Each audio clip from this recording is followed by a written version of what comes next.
Mark, a bit of a baptism of fire after only 2 training sessions taking on the champions. What was your assessment of the 90 minutes this afternoon?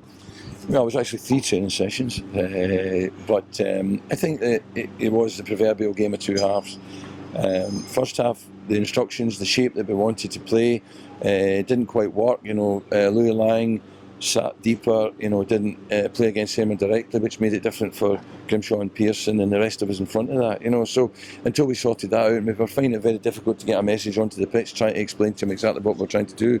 But I think that when we did sort it out, we competed really well with Celtic in the second half, and I think hopefully people saw why I played Louis in the middle of the park, because I think in the second half he showed everything that you'd want from a midfield player. He was physical, he was running, he was running with the ball, he was running without the ball, he was heading it, he was winning more headers in there, he was passing it.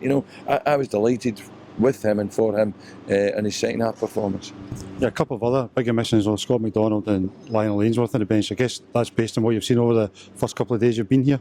Not really. I mean, it's I've had an idea once I saw the squad and I saw the balance of it about a way I want to play, and I think that was only the start of it today. We will develop that. And I think that today I felt that the ones I picked were the ones that best suited playing that system.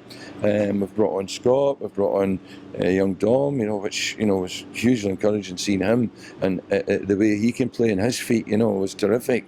So we think we've got a group that we can work around that. But I know what Scott can do. I know what David Clarkson can do. I know what Lass can do. I didn't know what Dom could do. I didn't know what Marvin could do. I didn't know what Wes could do. So these were the players I had to see and I have to learn about as quick as possible. So they were the ones that I had to play because they're the ones I don't know. I guess this will be a big week going forward. Obviously Aberdeen next week, but you'll have a full week work with them. Do you think they'll be better prepared for that game next week?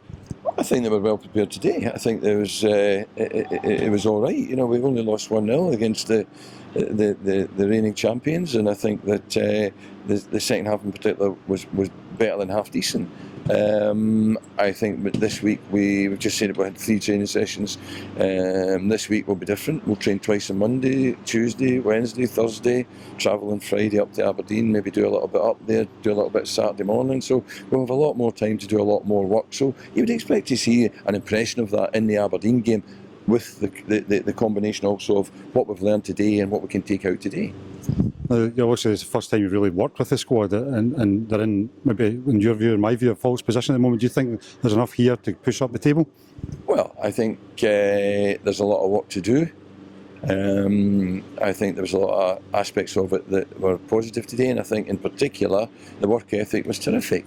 Now that gives you a chance, because if they work as hard as that in training to improve, then they will improve, and if they improve they will go up the table.